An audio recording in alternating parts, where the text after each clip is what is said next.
Halo, Romo JJ. Romo JJ udah masuk sesi penyampaian materi, Mo.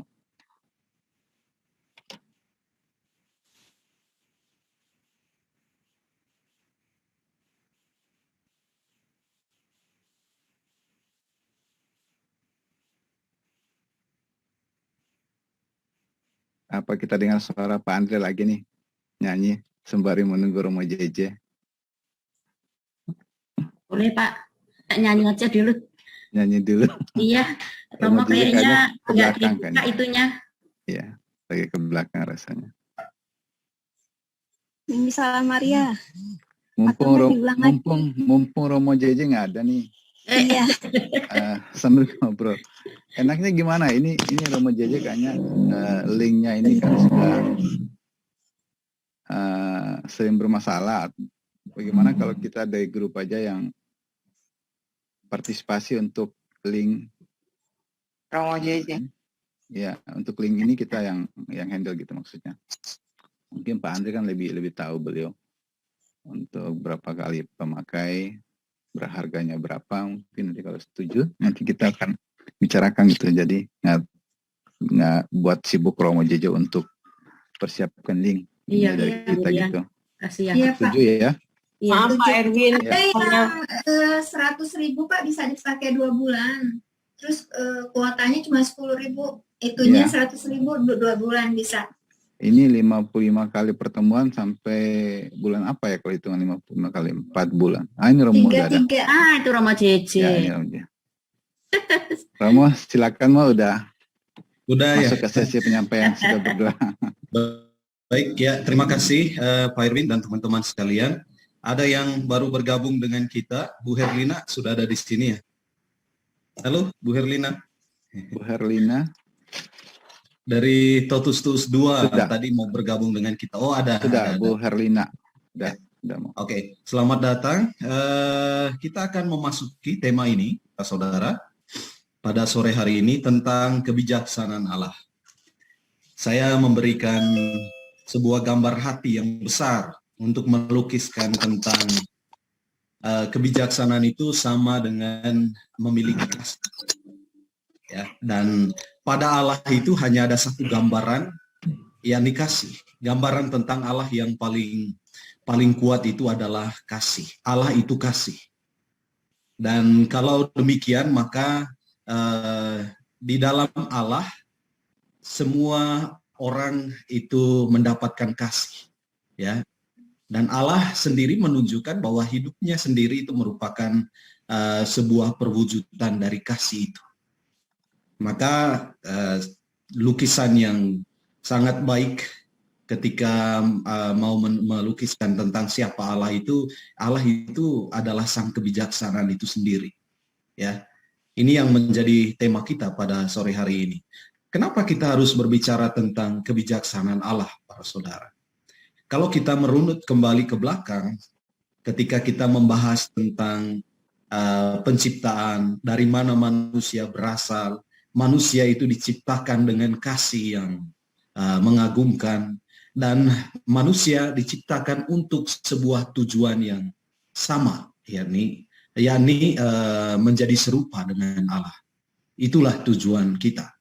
Karena itu sore hari ini, tema ini antara lain hendak membawa kita sekalian berdiri di hadapan sang kebijaksanaan Allah itu. Lalu memandang sang kebijaksanaan Allah itu untuk masuk ke dalam sang kebijaksanaan itu. Ya. Maka Allah itu bijaksana, itu pasti. Padahal apa kita bisa temukan tentang kenyataan bahwa Allah itu bijaksana?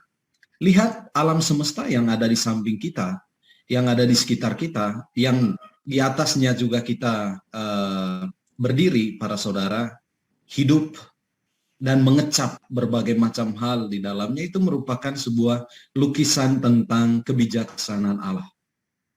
Secara teratur Allah menciptakan semuanya, dan bagaimana kemudian makhluk yang hidup bisa hidup bersama dengan benda-benda mati. Ya. Atau bagaimana lautan itu bisa dipisahkan dari daratan dan makhluk hidup bisa hidup di dua dunia itu, baik di lautan maupun di daratan ataupun di udara. Dan Allah itu sungguh bijaksana. Bijaksana dalam setiap keputusannya. Bijaksana dalam setiap tindakan-tindakannya. Dan bijaksana tentu saja dalam setiap rencana-rencananya.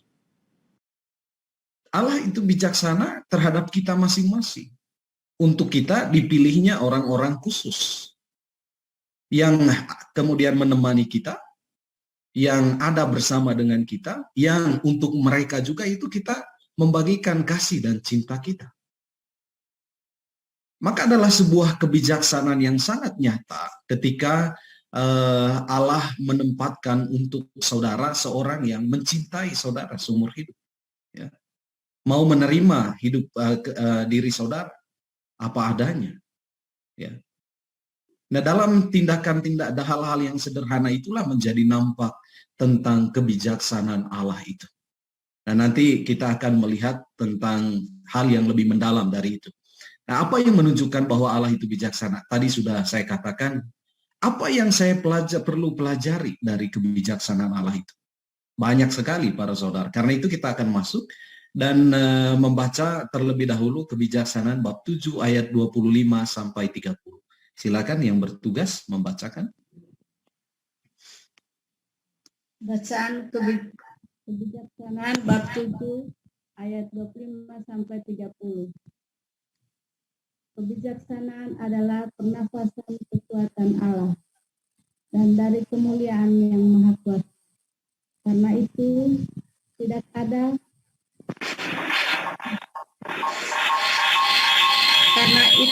ada sesuatu pun yang bernoda masuk ke dalamnya.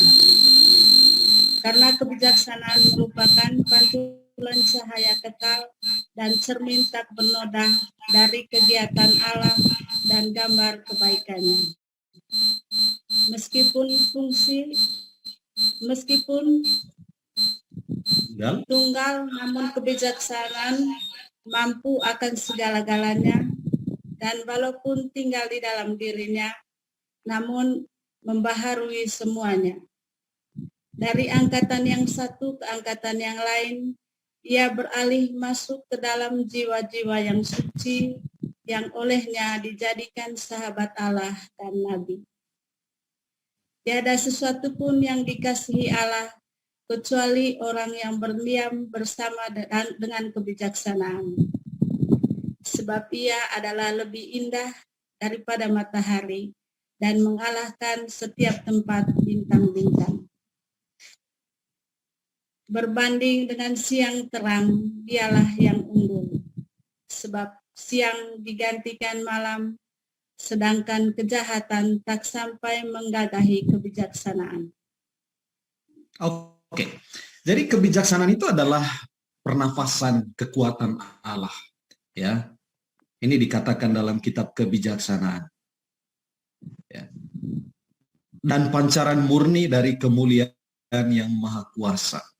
Ya. Artinya para saudara, apa yang ditampilkan oleh Allah itu yang terlihat oleh pandangan mata itu merupakan seluruhnya adalah kebijaksanaan. Ya. Tidak ada satupun yang bernoda masuk ke dalamnya.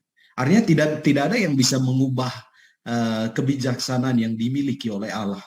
Ya. Kebijaksanaan itu satu-satunya yang menjadi identitas Allah.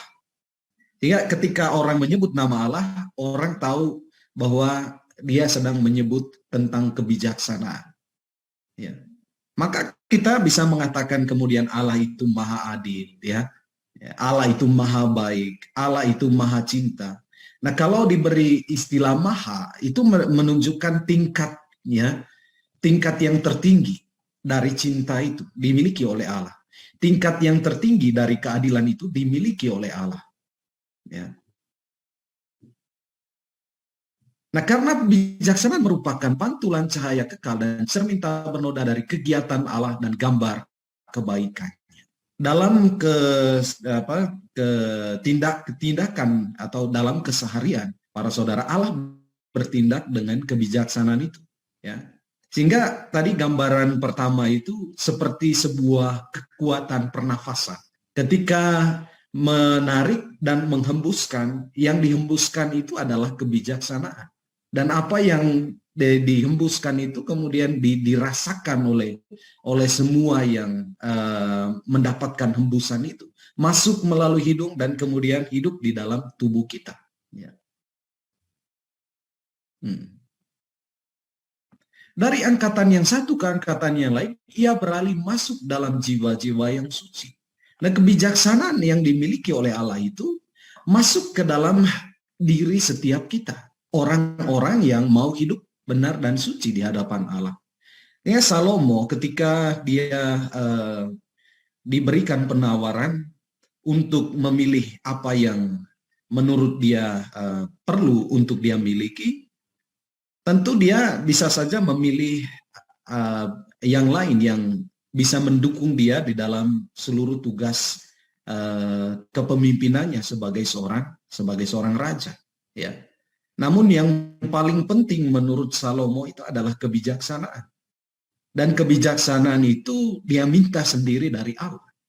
Karena ketika kita meminta lalu kemudian memiliki dan menjadikan kebijaksanaan Allah itu sebagai bagian dari kehidupan kita, yang terjadi kemudian itu adalah tindakan-tindakan kita itu menunjukkan juga tindakan-tindakan Allah. Perkataan-perkataan kita juga itu menunjukkan perkataan-perkataan Allah. Sehingga semakin seorang diresapi oleh kebijaksanaan Allah, sesungguhnya dia akan bisa menunjukkan di hadapan siapapun kehadiran Allah yang nyata itu di dalam kehidupan setiap hari. Hingga para saudara jangan meminta yang lain di hadapan Allah. Ya, seperti Salomo, mintalah kebijaksanaan. Kebijaksanaan dalam hal apa? Dalam hal misalnya ketika saudara sedang mengalami kesulitan dalam hal relasi, ya, dengan anak-anak atau dengan suami atau dengan istri, ya, dan sebenarnya saudara mampu untuk mengatasi itu, tetapi toh jalan buntu itu selalu terjadi. Ya. Apa yang perlu saudara minta kemudian itu adalah kebijaksanaan dari Allah, supaya apa yang menjadi keputusan saudara itu tidak merugikan siapapun. Tidak merugikan saudara sendiri, tapi juga tidak merugikan istri dan anak-anak saudara. Coba bayangkan betapa juga tidak bijaksananya kita kadangkala ketika anak-anak kita datang dan memberitahu sesuatu kepada kita tanpa kita mempertimbangkan terlebih dahulu, mendengar dengan baik, ya, merenungkan dengan sungguh-sungguh.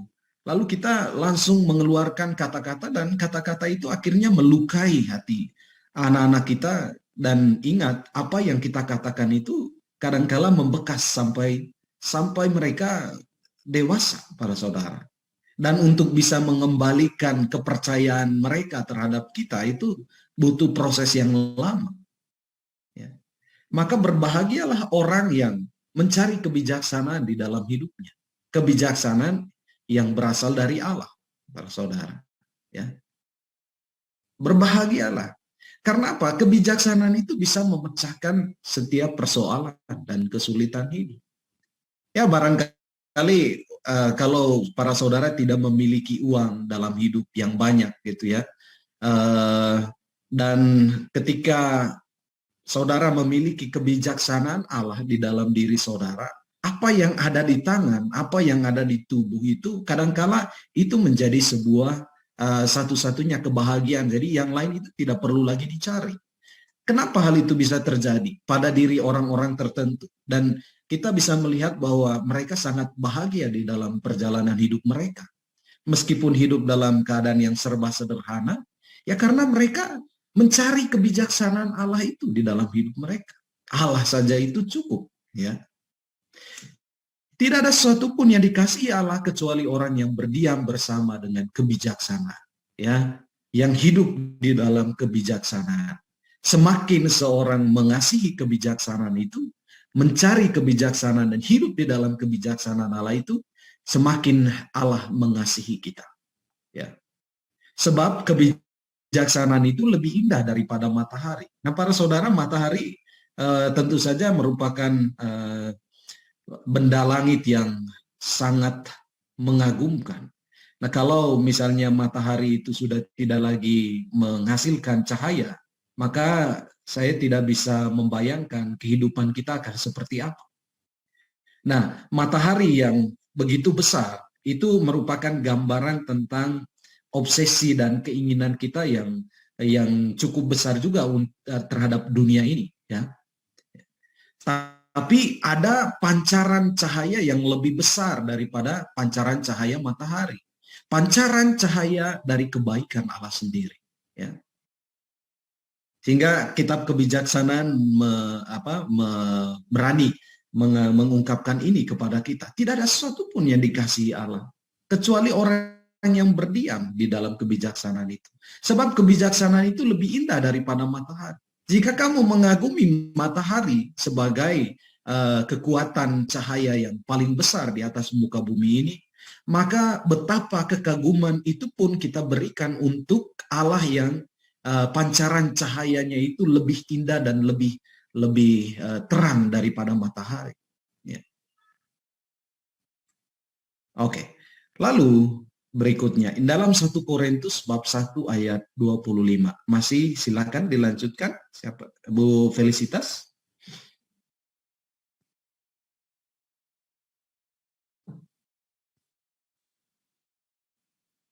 Orang-orang Yahudi, Oke, Bu Kristina silakan.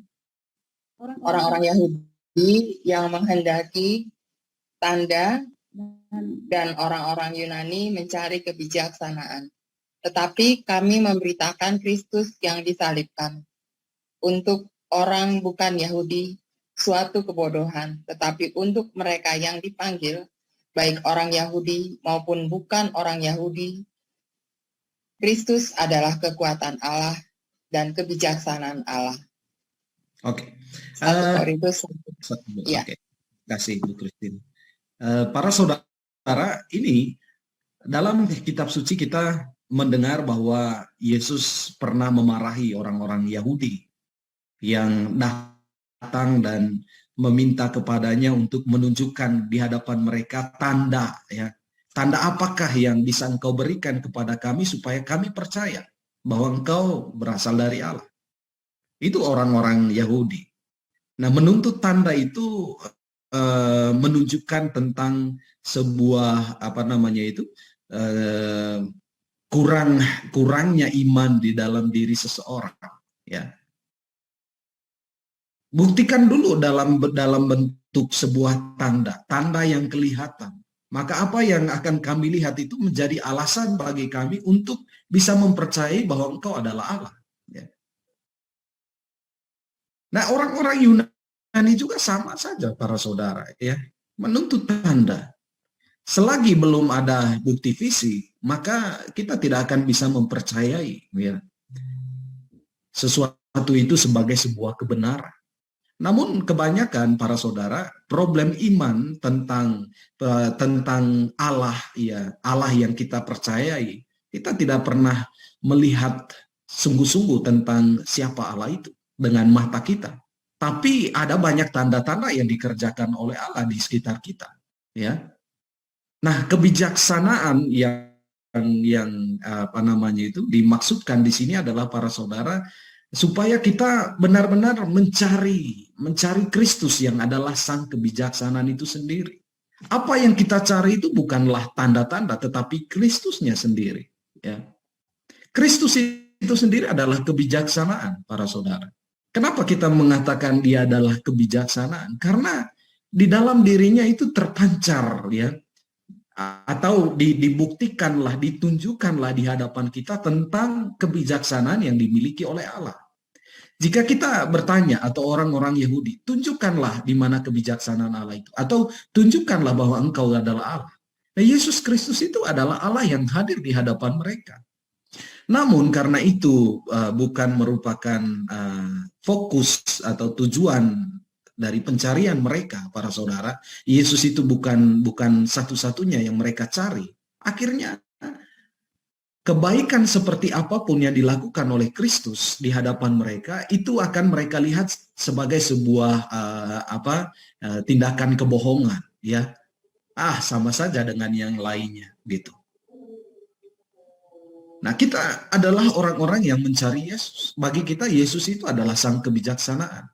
Bijaksana dalam tindakan-tindakannya, bijaksana juga dalam setiap perkataan-perkataannya. Karena itu ketika mendengarkan Yesus, beberapa orang yang bisa menangkap kebijaksanaan yang terpancar dalam dan melalui dirinya, akhirnya bertobat dan hidup bersama dengan Yesus. Karena mereka melihat ada sebuah kebenaran yang dimunculkan, ya. Oleh orang Yahudi, Yesus itu sendiri dilihat sebagai sebuah kebodohan, ya. Mengapa mesti percaya pada seorang manusia yang lemah lalu mati di atas kayu salib? Ya. Nah, jika dia adalah sungguh-sungguh Allah, ya buktikanlah bahwa kealahannya itu mampu mengalahkan, ya, orang-orang yang bahkan pada saat itu membuat dia jatuh, ya, membawa dia jatuh dan kemudian mati. Ya. Namun inilah para saudara tragisnya gitu ya. Padahal Yesus ini penyelamat Mesias ini dinantikan, dicari-cari sejak berabad-abad. Ketika kebijaksanaan ini lahir, ya, menampakkan diri, hadir di hadapan kita, tinggal bersama dengan kita, orang banyak yang menolaknya. Ya.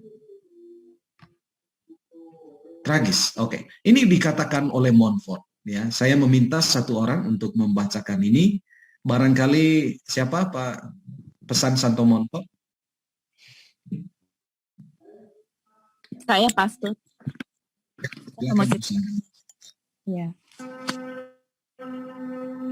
Pendekatan Montfort BS 261 TKA 126. Oh, betapa elok, lemah lembut, dan penuh kasih sayang kebijaksanaan yang menjelma Yesus. Betapa elok dia dalam keabadian, sebab ia merupakan pantulan cahaya Bapaknya, cermin tak bernoda, dan gambar kebaikannya. Lebih indah dari matahari, dan lebih cemerlang dari terang sendiri. Betapa indah dia dalam waktu, sebab ia dibentuk oleh Roh Kudus, murni tanpa dosa apapun, dan indah tanpa celah apapun.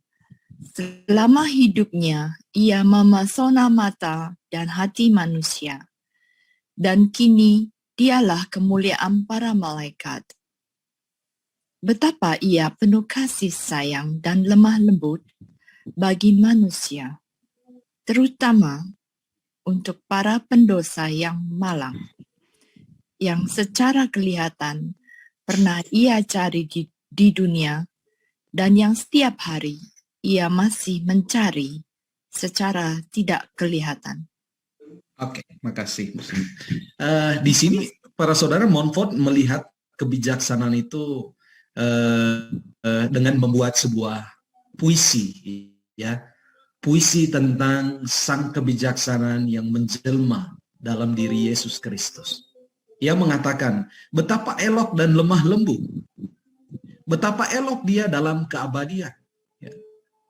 Sebab ia merupakan pantulan cahaya Bapaknya, cermin tak bernoda, dan gambar kebaikannya. Ya. Jadi Kristus yang dalam waktu, ya, dalam keabadian hidup bersama dengan Bapaknya, lalu memutuskan untuk hidup bersama dengan kita, masuk dalam ruang dan waktu, menjadi manusia sama seperti kita, tapi kehadirannya itu memantulkan atau memancarkan memancarkan cahaya Bapaknya di surga. Wah, ini luar biasa para saudara. Apa yang didapatkannya, ya, dalam relasinya dengan Bapa, yang merupakan pancaran atau pantulan kebijaksanaan itu, itulah yang ditampakkan oleh Yesus kepada kita selama dia hidup di dunia. Sehingga tatkala dia masuk dalam ruang dan waktu, kita melihat bahwa Yesus melakukan tindakan-tindakan keselamatan yang antara lain terlihat dalam penyembuhan orang-orang yang sakit, menghidupkan kembali orang-orang yang sudah mati, ya, melakukan mujizat-mujizat dan tanda-tanda heran, dan terutama dia kemudian menunjukkan kepada kita tentang kasih yang dimiliki oleh Allah dengan mati di atas kayu salib untuk kita sekalian, ya. Oke. Itu menurut Montfort.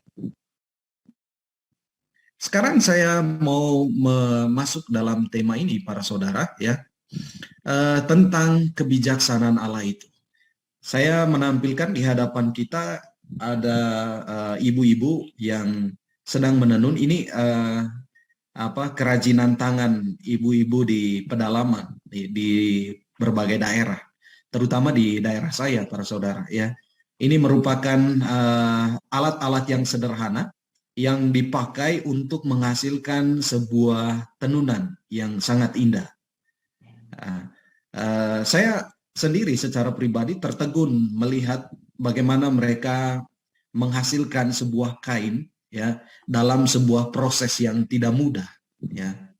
Proses yang tentu saja dimulai dari memilih bahan-bahannya untuk bisa menghasilkan sebuah kain yang seperti ini, ya, dengan motif yang indah. Itu, para saudara, yang perlu dilakukan pertama oleh seorang ibu yang mau membuat kain itu adalah memilih benangnya.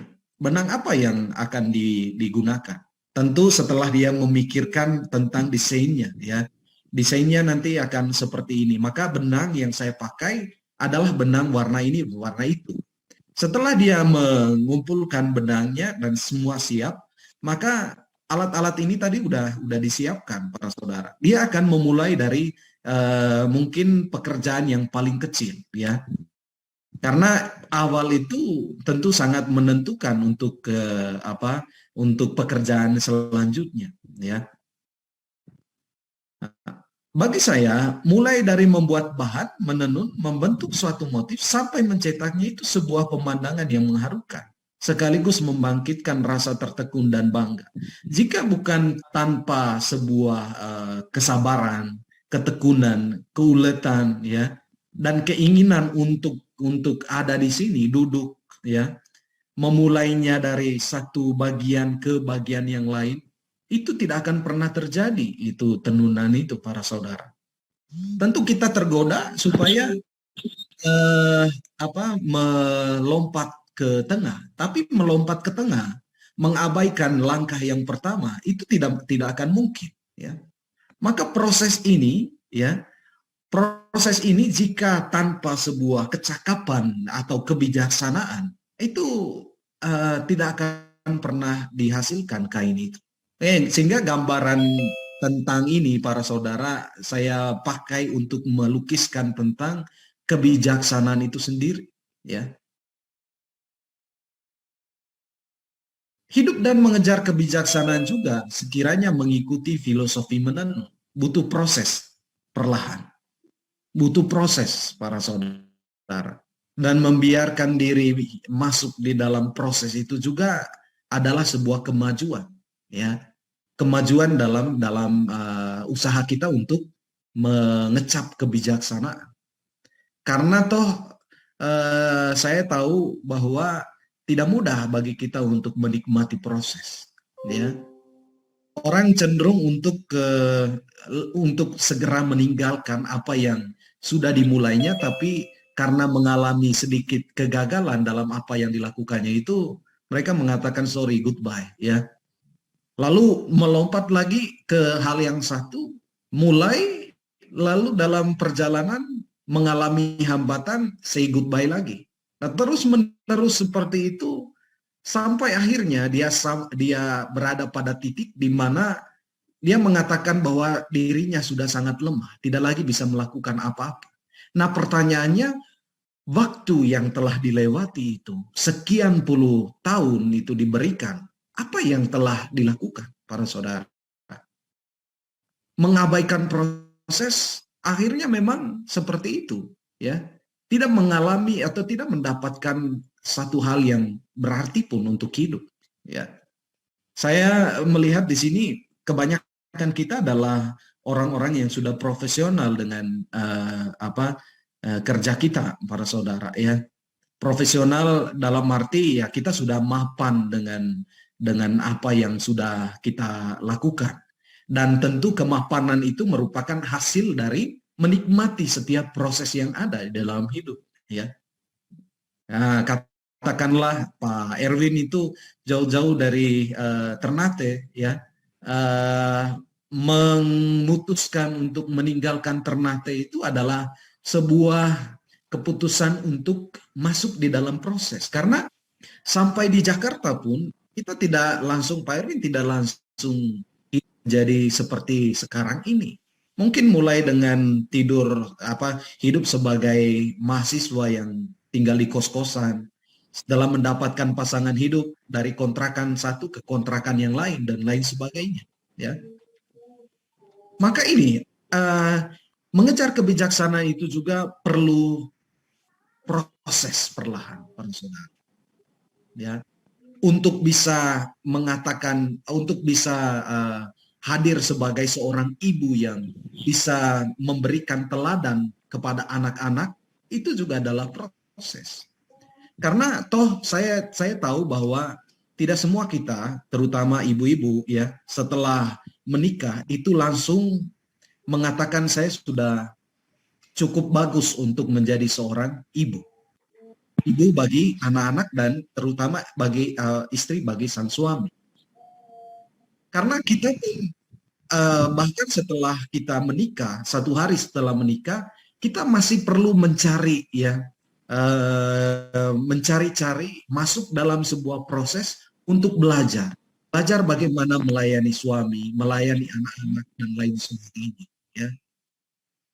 Nah, kalau semua proses ini diabaikan, para saudara, tidak akan terjadi seperti mungkin Bu Vin yang hari ini tampil sebagai seorang ibu yang baik bagi anak-anak, ya. Kemudian penuh kejelian dan seni. Maaf Romo, udah doa Angelus.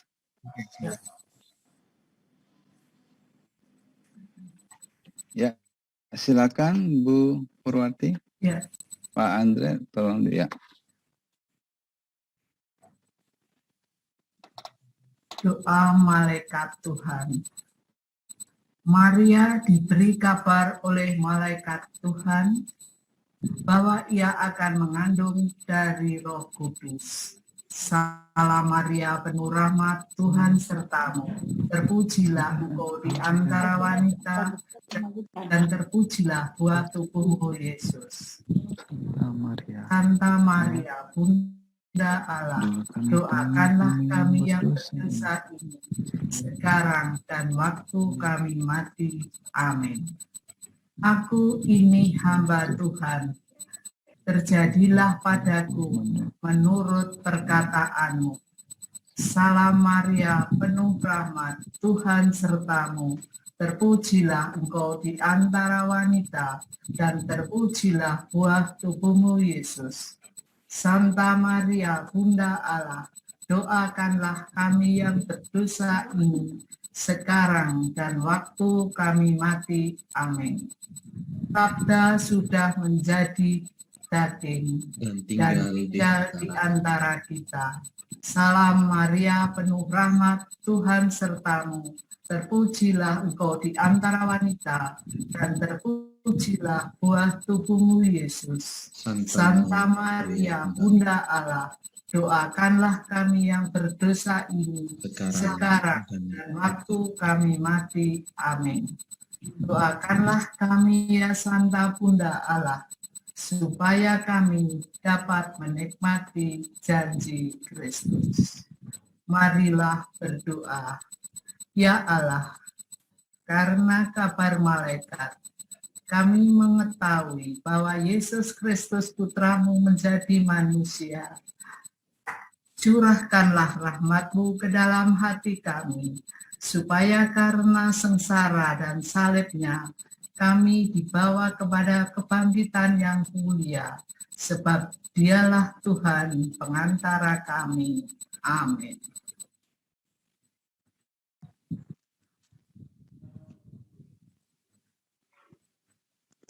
Oke. Kita lanjutkan para saudara ya.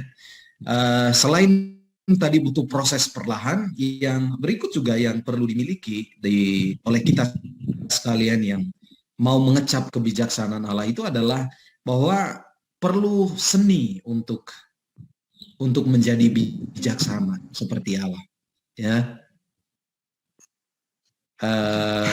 Kebijaksanaan pertama-tama dilihat dan dicapai dengan suatu seni, para saudara. Seperti ibu yang tadi membuat sebuah tenunan, jika tenunan itu dilakukan tanpa sebuah seni, apalah artinya itu? Tapi karena di dalamnya mengandaikan ada sebuah seni, ya, seni yang terpancar muncul dari dalam dirinya, dan itu kemudian dituangkan dalam hasil karya yang dilakukannya para saudara, kita akhirnya melihat bahwa apapun yang dilakukan oleh ibu yang membuat tenunan itu tadi, itu merupakan ungkapan kebijaksanaan yang dimilikinya. Ya. Mengambil langkah awal, meletakkan dasar, merangkainya juga butuh kehati-hatian. Ini langkah-langkah untuk masuk ke dalam kebijaksanaan itu. Maka orang yang belajar hidup bijaksana, ya sama seperti Allah, dia tidak hanya perhatiannya itu tidak hanya ke hasilnya, para saudara, tapi dia harus menentukan langkah awalnya itu seperti apa. Ya. Ketika Allah menghasilkan, membuat segala sesuatu, ya para saudara, menciptakan segala yang ada di atas muka bumi ini, ada sebuah langkah awal. Langkah awalnya itu kita lihat di dalam kitab Kejadian bagaimana dia berunding ya. Di dalam Kejadian bab 1 itu ayat 1 dikatakan demikian para saudara ya. Kebijaksanaan. Okay. Kebijakan.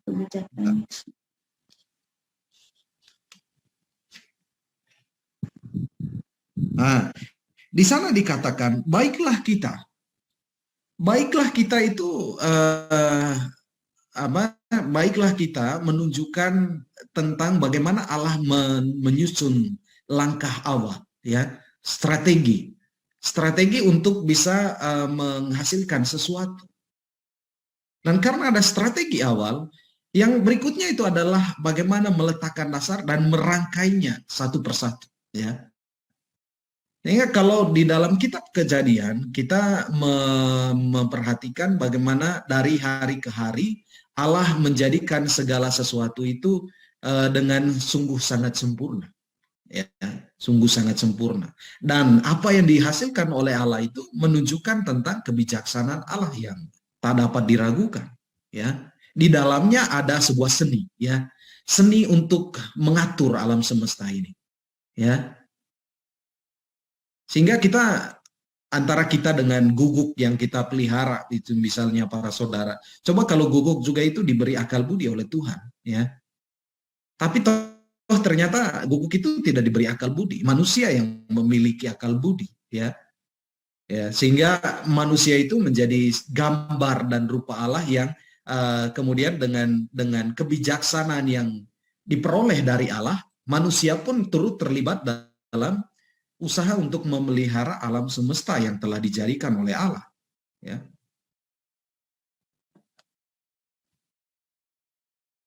Gagasan kebijaksanaan dalam pandangan Montfort berangkat dan bermula dari suatu seni atau suatu keahlian. Dan kemarin dalam pembahasan sebelumnya kita melihat Allah itu sebagai seorang seniman sejati, seniman ulung. Ya. Kalau dikatakan seniman ulung, maka tangannya itu sendiri itu penuh dengan sebuah daya untuk bisa menghasilkan karya seni yang indah. Di mana kita bisa menemukan karya seni yang indah yang dihasilkan oleh Allah di dalam diri manusia, di dalam diri alam semesta.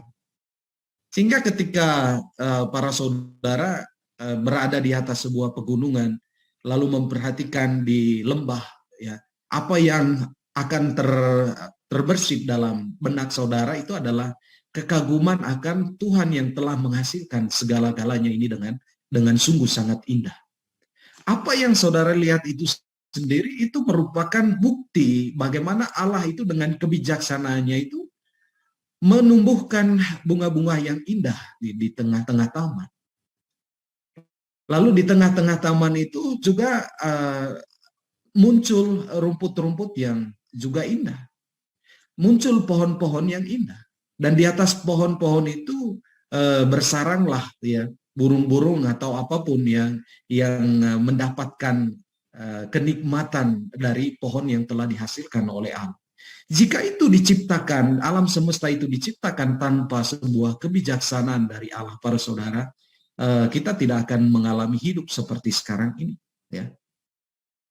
Jadi, jika dikenakan pada Allah, kebijaksanaan itu mulai dari seni. Seni menciptakan dan mengatur alam semesta. Allah menciptakan atau mengatur sehingga terciptanya suatu keharmonisan yang tak terkatakan.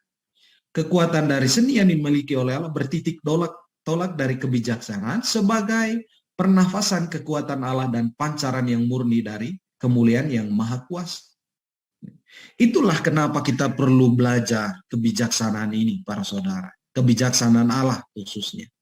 Supaya dalam hidup kita setiap hari, kita itu bisa bertindak bijaksana sama seperti ketika Allah bertindak bijaksana di dalam hidupnya. Bagaimana kita bisa mengolah, mengatur, ya, bagaimana kita bisa menyikapi segala sesuatu, sehingga apa yang kita olah dalam atau dengan sebuah kebijaksanaan itu akan menghasilkan sebuah tindakan-tindakan yang mengagumkan, sama seperti Allah ketika Dia menghasilkan segala sesuatu. Oke, ini bisa dibaca oleh siapa nih?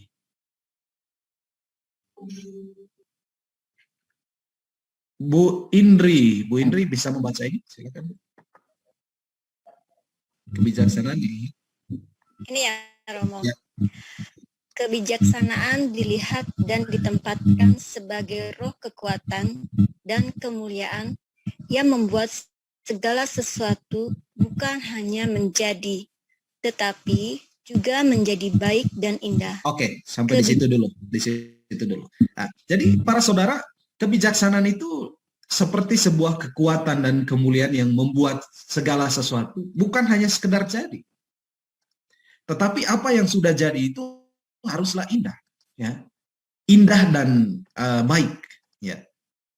Kalau hanya misalnya contoh apa yang ada di gambar ini, para saudara, ya, dengan sebuah alat yang sudah dimiliki oleh pengrajin ini, ya,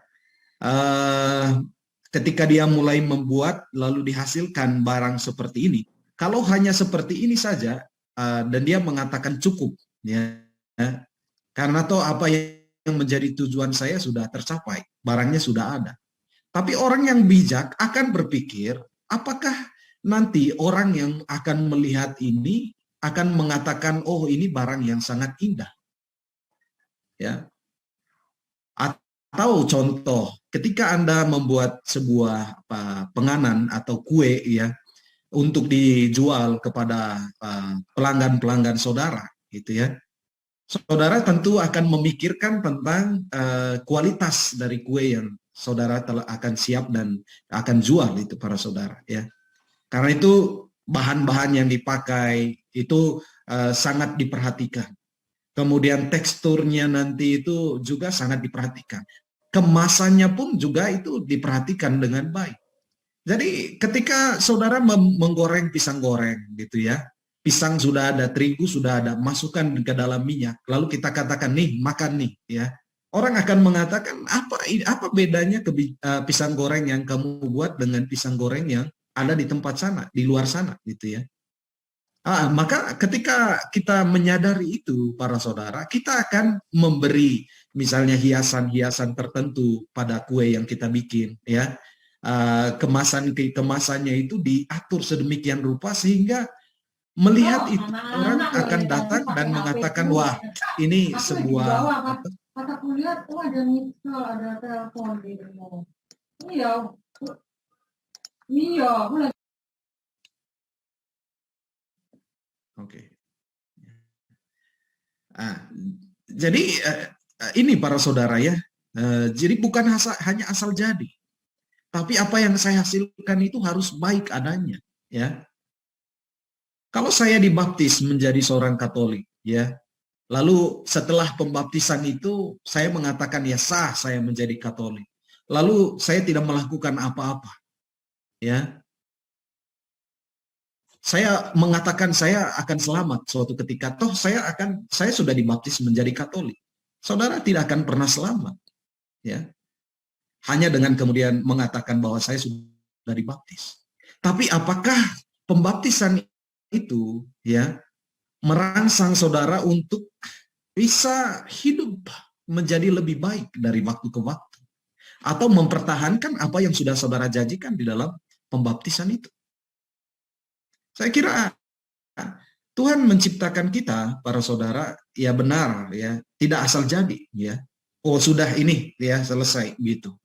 Tapi bagaimana dia mendandani, ya, memberinya itu sebuah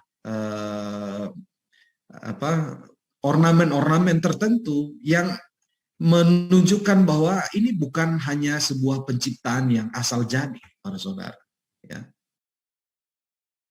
Itu bukan seorang yang bijaksana sekali ya kalau melakukan hal seperti itu. Nah, lanjutkan Bu Indri, kebijaksanaan Allah. Baik. Kebijaksanaan Allah semula yang kita terima bahwa segala yang dijadikan Tuhan selalu mendatangkan kebaikan dan keindahan. Betapa indahnya hidup dalam suasana itu, yaitu suasana Firdaus.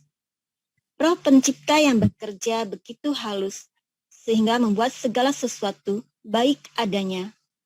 Allah tidak bekerja dengan fisik untuk menunjukkan kebijaksanaannya, tetapi Allah menggunakan rohnya untuk menciptakan dan mengatur segala sesuatu. Oke, ya. Jadi Allah menciptakan segala sesuatu dengan kebijaksanaannya, para saudara. Dengan bersabda, jadilah kemudian, ya. Nah, bersabda itu sendiri merupakan kekuatan Allah untuk menciptakan, para saudara. Ya.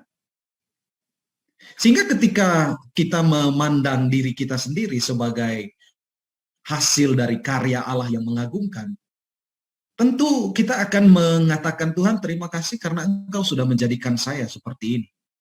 Ya. Menjadikan saya itu baik adanya. Hanya sayalah yang kemudian tidak menanggapi keindahan yang telah Engkau jadikan atas diri saya. Ya. Nah, itu ya.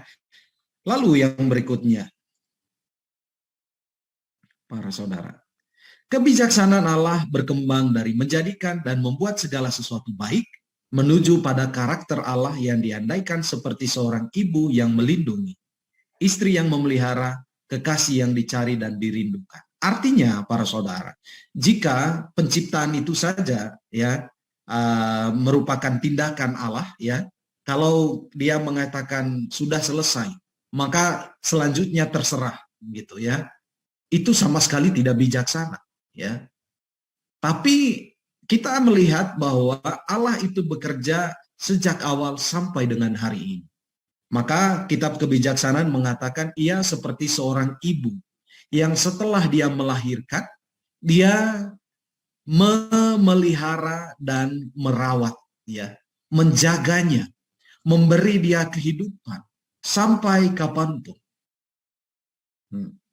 Ya, tidak bijak kalau misalnya kita mengatakan, oke Tuhan, ya saya sudah melahirkan anak saya, sudah membiayainya kuliah, dan sekarang dia sudah punya istri dan anak, ya, atau sudah punya suami. Setelah itu saya tidur, ya, tidak lagi punya kewenangan untuk memelihara mereka. Sebagai orang tua, ya, yang bijak para saudara, kita tetap punya perhatian yang penuh kepada anak-anak kita sampai akhir hidup kita. Karena itu sebagai orang tidak ada kata pensiun menjadi orang tua bagi anak-anak, ya. Hanya ada kejadian-kejadian tertentu di dalam hidup kita para saudara, entah karena situasi atau memang karena disengaja memang demikian, ya. Ada orang tua yang memang mengatakan, sudah ya, sekarang kami sudah beri kamu ini, ya, sudah siapkan harta untuk kamu, warisan bagi kamu, silakan kamu olah, dan ini selanjutnya itu terserah kalian. Kami hidup dengan hidup kami sendiri sekarang. Atau anak yang mengatakan, sudahlah ya, kami sudah dewasa dan tidak perlu lagi itu semua. Wah, itu sungguh sangat disayangkan, ya. Nah, kebaikan dan keindahan Allah mengundang manusia untuk mencari dan merindukan, untuk mendapatkan karakter Allah ini, para saudara. Inilah yang kita butuhkan. Inilah yang kita rindukan. Tentang kebijaksanaan Allah yang tidak hanya asal selesai para saudara, tetapi dia harus meyakinkan dirinya bahwa apa yang dihasilkannya itu baik, dan baiknya itu akan lestari sampai selama-lamanya. Tidak dibiarkan begitu saja, ya. Oke. Kebijaksanaan Allah terletak pada perlindungan, kerinduan, pencarian, dan pemeliharaan. Manusia diajak untuk bekerja sama dengan kebijaksanaan Allah dengan bertobat terus-menerus, para saudara. Pertobatan terus-menerus itu diperlukan, ya, dalam rangka untuk mengalami atau masuk atau mengecap kebijaksanaan Allah. Bagaimana kita bisa mengalami atau hidup sebagai sosok yang bijaksana sama seperti Allah jika pertobatan itu tidak terjadi, ya? Karena seperti yang saya katakan tadi pertama itu, untuk masuk dalam proses, menikmati proses itu juga butuh pertobatan. Pertobatan untuk kadangkala membuat tangan kita itu kotor, ya, terluka, dan kita harus bahkan merayap, ya, berjalan dengan merayap. Ya. Kita perlu bertobat, para saudara. Bertobat dari keangkuhan, ya, keangkuhan diri. Karena keangkuhan itu merupakan musuh dari kebijaksanaan. Kesombongan itu musuh dari kebijaksanaan, ya. Dengan demikian orang-orang yang bijak itu adalah orang-orang yang rendah hati, ya. Pasti itu, ya. Oke. Saya kira ini tidak perlu diulangi lagi karena sudah sangat jelas tadi, ya, bahwa kebijaksanaan Allah itu tampil nyata dalam dan melalui diri Yesus Kristus. Ya, kalau mau menjadi bijaksana, pandanglah bagaimana Yesus itu bertindak dalam seluruh hidupnya selama dia hidup, ya, bersama dengan kita. Dari cara Allah inilah, para saudara, kita bisa belajar bahwa komitmen hidup terletak paling dasarnya dari bagaimana kita memilih cara dan jalan dan tetap setia pada jalan yang ditempuh untuk mencapai garis akhir, ya. Kita perlu mencari caranya. Cara untuk bijaksana seperti Allah itu seperti apa? Oh, saya harus menemukan Kristus. Hidup berdasarkan tuntutan dan keinginan Kristus, ya. Itulah caranya. Bagaimana cara saya supaya hidup bersama seperti Kristus itu? Ya, dengan membiarkan diri mengenal Kristus, dengan membaca firman, ya, dengan melakukan karya-karya amal sama seperti yang dilakukan oleh Kristus, ya, dengan mengikuti misalnya pendalaman-pendalaman iman atau pendalaman kitab suci, ya, atau dengan mengunjungi orang-orang yang sakit dan lain sebagainya. Itu adalah cara, para saudara, ya. Kemudian tetap setia pada jalan yang ditempuh, ya. Setia pada jalan yang saat ini ditempuh. Jika jalan yang kita tempuh pada saat ini merupakan sebuah jalan yang benar, artinya jalan yang tetap membawa kita kepada sebuah relasi yang dekat dengan Allah, ya. Dalam arti kita tidak sedang berada pada sebuah tempat yang salah, tetaplah berada pada jalan itu, para saudara. Tetaplah, jangan mengubah apa yang sudah lama saudara hidupi. Dan jika apa yang saudara hidupi itu membawa saudara itu senantiasa hidup di hadirat Allah, setialah dengan jalan itu. Tapi saya kira segeralah keluar dari jalan di mana selama ini mungkin kita membiarkan diri mengikuti kebijaksanaan dunia, tinggalkan itu dan masuk ke dalam jalan kebijaksanaan Allah itu. Ya, masuklah ke dalamnya. Ya. Kita hidup senantiasa selalu untuk menjadikan hidup sebagai seni. Seni untuk menciptakan, seni untuk mengatur, dan seni untuk bertolak dari bagaimana kita memelihara, memohonkan, dan mencari karunia kebijaksanaan Allah. Para saudara, sehingga saya kira ini yang paling penting sebagai akhir dari pembicaraan kita pada sore hari ini, ya. Untuk bisa bertahan sebagai seorang Kristiani yang baik, ya, saya kira kita perlu setia dengan apa yang sudah kita mulai dalam proses itu. Dan proses itu tidak langsung membawa kita pada sebuah titik terang barangkali para saudara.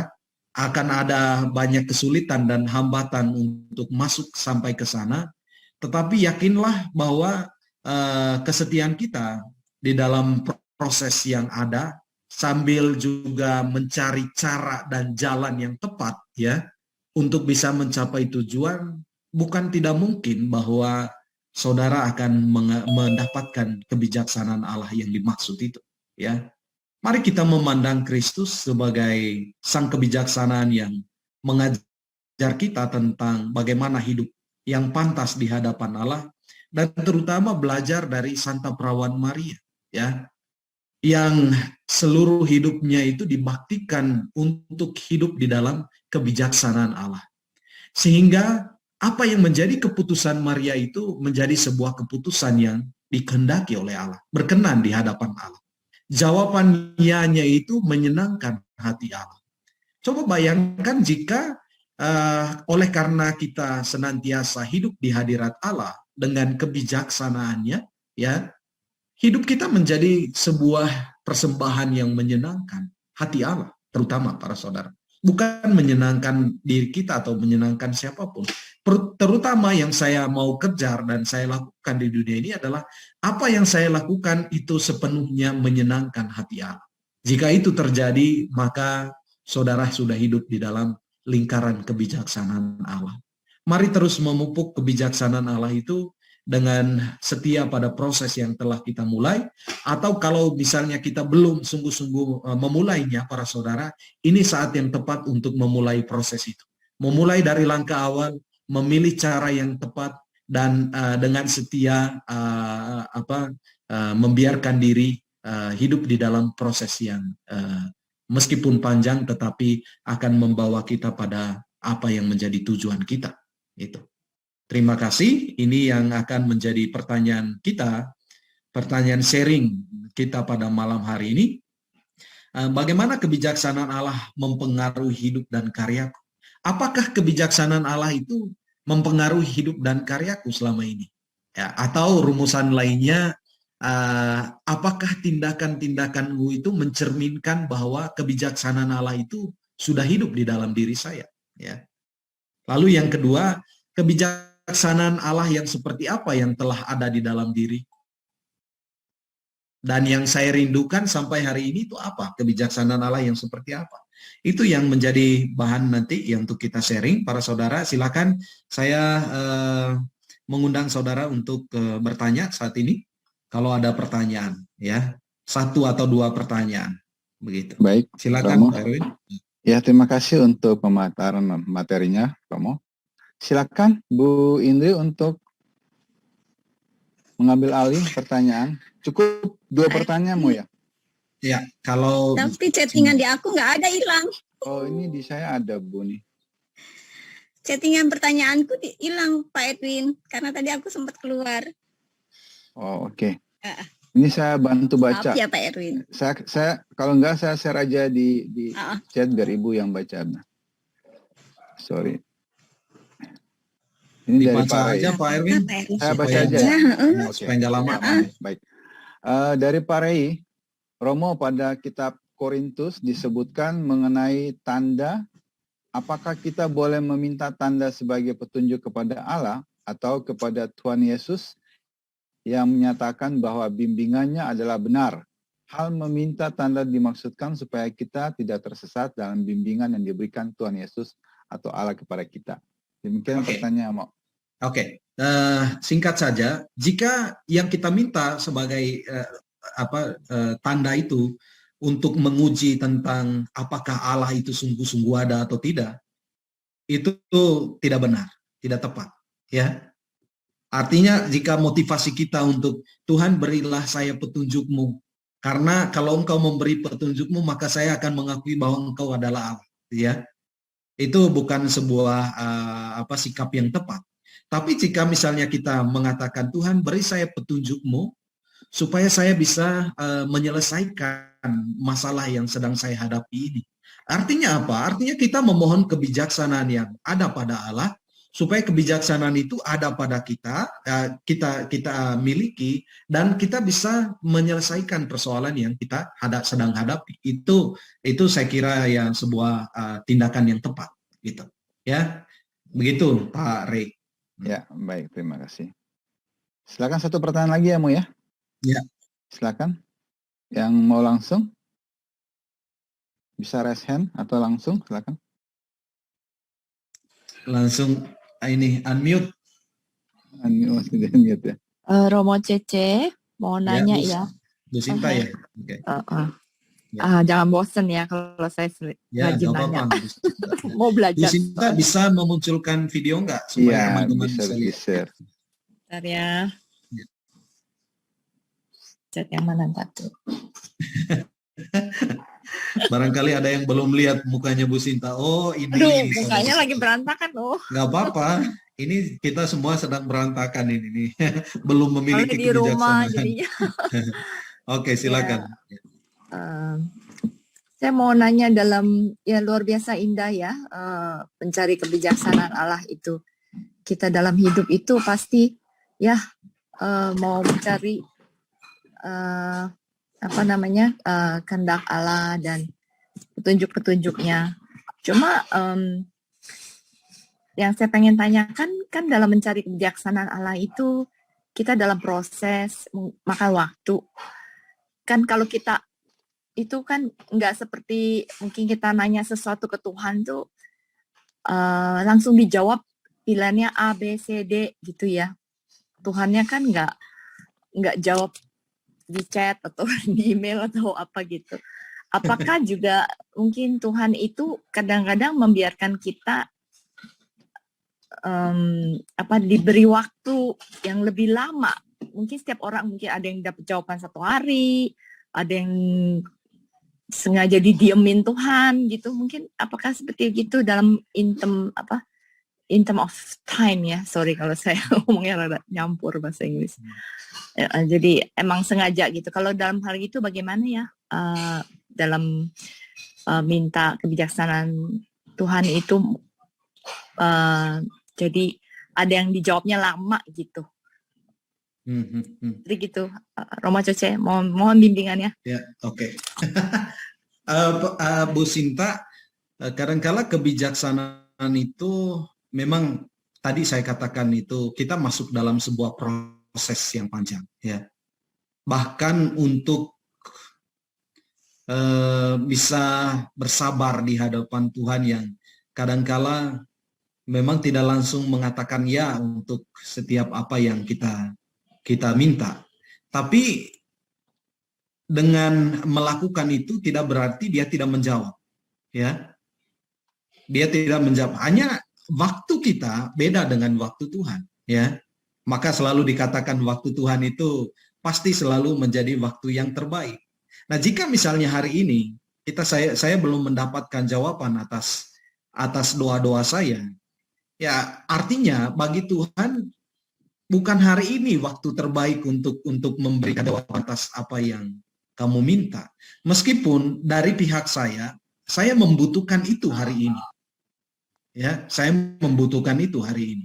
Tapi lihat bagaimana dia membawa kita dalam sebuah proses yang matang, ya, untuk bisa sungguh-sungguh mengatakan untuk bisa sungguh-sungguh menjadi bijak seperti dia. Kalau saya bukan orang yang atau tipikal orang yang mau hidup di dalam kebijaksanaan itu, saya akan mengatakan, sorry Tuhan, goodbye. Ya, Engkau bukan Allah yang baik. Sekarang saya tahu bahwa Engkau bukan Allah yang baik. Nah, bagaimana kita bisa menjadi bijaksana tatkala ketika kita diberi satu tantangan dan ujian seperti itu, kita sudah mengatakan goodbye terhadap Tuhan yang sesungguhnya sudah memberikan bahkan jauh lebih banyak daripada apa yang saat ini kita minta, gitu ya. Gitu. Sehingga bagi saya menjadi sangat jelas ini merupakan proses dalam rangka masuk kepada kebijaksanaan itu. Sehingga apa yang kemudian terjadi, Bu Sinta, untuk setiap kita yang barangkali ketika meminta Tuhan tidak langsung menjawab itu, kita akan mengatakan seperti yang dikatakan oleh Bunda Maria, ya, jadilah padaku menurut apa yang Engkau kehendaki. Ini ungkapan kebijaksanaan. Artinya, bukan lagi apa yang seturut apa yang saya mau, tetapi apa yang Engkau mau terjadi di dalam hidup saya. Kalaupun memang jawabannya itu seperti ini, Tuhan, mungkin kalau ini merupakan apa yang Engkau kehendaki, jadilah itu. Ya, karena yang saya minta Tuhan beri saya pesawat, gitu ya. Nah, Tuhan beri saya sepeda motor, gimana mungkin itu terjadi, gitu ya. Tapi itu merupakan salah satu jawaban Tuhan atas apa yang kita minta di hadapan Dia. Dan saya adalah orang yang bijaksana ketika kemudian saya mengatakan, Tuhan, untuk ini pun saya mengatakan terima kasih karena ini merupakan jawaban doa saya. Meskipun yang saya minta tinggi sekali, tapi Engkau mengabulkannya demikian, itu juga merupakan salah satu jawaban atas doa-doa saya. Itu kira-kira, Bu Sinta, ya. Nah. Di unmute Bu Sinta. Sorry. Bu Sinta, mute Bu Sinta suaranya. Unmute Bu. Belum ya? Bu Sinta nggak kedengaran. Oh, tadi saya udah unmute, tapi mungkin ke. Iya. Oke. Silakan. Bagaimana hubungan dengan kebijaksanaan Allah dengan kedewasaan ataupun umur gitu? Misalnya kalau anak kecil kan, apakah bisa memperoleh kebijaksanaan Allah karena mungkin daya pikir dan maturity kedewasaan itu belum ada ya, jadi seperti gitu. Atau malah sebaliknya ya, ada yang udah tua tapi belum dewasa gitu. Itu bagaimana mengukurnya ya, atau berhubungannya bagaimana gitu, Romo Cece? Boleh nanya di sini apa enggak nih? Topiknya masih kebijaksanaan Allah. Nah, artinya begini, kematangan rohani itu berjalan dalam sebuah proses. Dan proses itu berkembang sesuai dengan perjalanan hidup kita, Bu Sinta. Seorang anak itu ya memang masih polos, gitu ya. Artinya belum bisa sepenuhnya menggunakan akal budi mereka. Jadi mereka bertindak ya sesuka mereka, gitu. Tapi dalam perjalanan hidup ya, dalam waktu yang sekian selalu berjalan ke depan, apa yang perlu kita lakukan kemudian? Saya bukan anak kecil lagi, ya. Yang ketika diberi sesuatu saya langsung mengatakan oke, saya ambil, meskipun barang itu merupakan misalnya makanan diberi kepada mereka melihat karena bentuknya yang indah, mereka akan masukkan ke dalam mulut karena bagi mereka ini pasti enak gitu. Tapi untuk orang dewasa yang sudah berkembang gitu ya, dia akan memikirkan dulu, jangan sampai ini berbahaya untuk saya. Itu kebijaksanaan. Maka kebijaksanaan itu akan berkembang dalam setiap perjalanan hidup kita, Bu Sinta, ya. Maka dalam perjalanan waktu berusahalah untuk menjadi bijaksana. Jangan sampai, karena begini, kebijaksanaan itu tidak ditentukan oleh umur, ya. Pasti, ya. Ada satu kalimat yang mungkin perlu para saudara ingat itu ya. Menjadi tua itu adalah pasti, itu suatu yang pasti. Tetapi menjadi bijaksana itu adalah sebuah pilihan. Ya, menjadi bijak, menjadi tua ya, atau menjadi beruban itu adalah kodrat. Artinya dalam perjalanan waktu kita pasti akan ini. Tapi menjadi bijaksana itu adalah pilihan yang kita buat saat ini dalam perjalanan hidup kita, gitu Bu Sinta. Maka berbahagialah orang yang akhirnya kembali ke hadapan Bapa dalam sebuah kebijaksanaan yang telah diolahnya dalam proses yang lama, gitu. Oke, gitu Bu Sinta. Jadi sebetulnya menjadi bijaksana itu pilihan ya, pas Romo Cece, bukannya suatu karunia yang terima jadi. Oke. Jadi datang begitu. Oke, karunia Allah, tetapi juga respon saya atas karunia Allah itu. Oke. Dua belah pihak. Ya. Jadi misalnya gini, dari contoh-contoh sebelum kita sharing ya. Tuhan Allah beri kita kue ini kue gitu ya. Dan kita melihat dari pihak Tuhan itu, ini kue yang baik untuk kamu. Tapi saya bisa mengatakan, Tuhan saya tidak mau makan kue itu, ada kue yang lain gitu. Berarti saya menolak dong gitu ya. Itu pilihan berarti para saudara. Ada karunia dari Allah tapi ada pilihan dari kita. Oke, itu saja ya Pak Erwin. Terima kasih. Terima kasih. Kita masuk ke bor ya Mo ya? Ya. Langsung ya. Breakout room. Ya, breakout room. Pak Andre bisa membagi ini atau Pak Erwin? Sudah bisa? Belum ya? Saya belum. Oke, saya akan bisa.